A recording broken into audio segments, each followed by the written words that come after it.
ვერ აზროვნებს, ვერ twinავს, რომ ღმერთისკენ ნაბიჯები გადადგას. მე ესე ვიტყოდი. ხო და იქ რა თქმა უნდა ბევრი მხარეა. არაერთგზის მithქვამს, რომ მადლიერება თუნდაც ის რომ გაგვაჩინა ღმერთმა.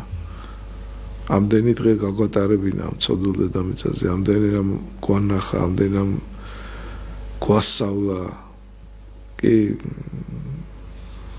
დიდი ტკივილი ერთი ჩვენი ყოფა და ბევრი რამ უსამართლოა, სასტიკია და ასე შემდეგ ჩვენ ცხოვრებაში, მაგრამ ხო შეიძლება საერთოდ არაფერი არ ყოფილიყავით რა. ვაკუუმი. შანსი არ ქონოდა ცხოვრება. საერთოდ და ეხლა იგივე ამდენი გამახვილე ყურადღება, უბრალოდ რომ სიარული შეგიძლია დგომის უნარი, რამხელა წყალობა, აბა მიდი და ფეხი იდგინე. საერთოდ რო ვერ გადაადგილდები და ელემენტაროს ვერ აკეთებ. საჭირო ოთახშიც კი ვერ შეიძლება შეხვიდე, რამხელა ის არის რა. მე გრძნობ თურმე რამდენი რაღაც არის დასაფასებელი. ხო და ყველაფერი ეს გავიწყდება.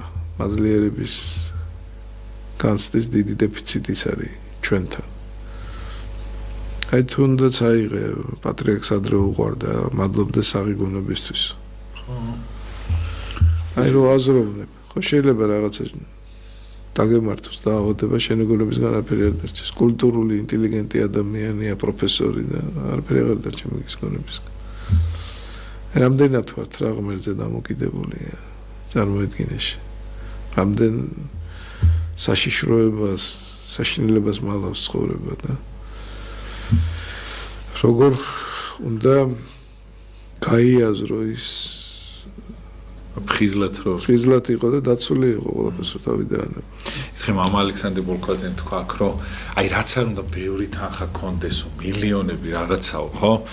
აიო შეიძლება უსინათლო გახდეო, ან რაღაცა ხეიბარი გახდეო და აი ამ ყველაფერსო ეს წამშიო დათმობ როგორც ეს დაიბრუნო და რამხელაზე მდიდარია ადამიანიო რომ ეს ყველაფერი გააჩნიაო და როგორ ვერ ვაფასებთო და ისე რამხელაზე მართალია ხო მამაო ხო აი ხა მილიარდებიც რო კონდეს რო გითხარო აი მთელი ცხოვრება სიტყვაზე უსინათლო იქნება იტყვი რომ არა ამ მილიარდებს აი წარმოგიდგენთ რამხელა ფასი აქვს ჩვენ აი ამ თითოეულ იმას მომეც ხო და ამას ვერ აფასებს ადამიანი და აი აქედან მოუაროთ საერთოდ იმიტომ რომ რთული არის მამაო ცხოვრება და ჩვენ ამასა ვერ ვაფასებთ და ამას რო დააფასებ მე ადვილად გადაიტან იმ ყველა განსაცდელს რაც კი წინ კიდე გველის კიდე ისევ ჩვენი ცოდვების გამო და ჩვენი არასწორი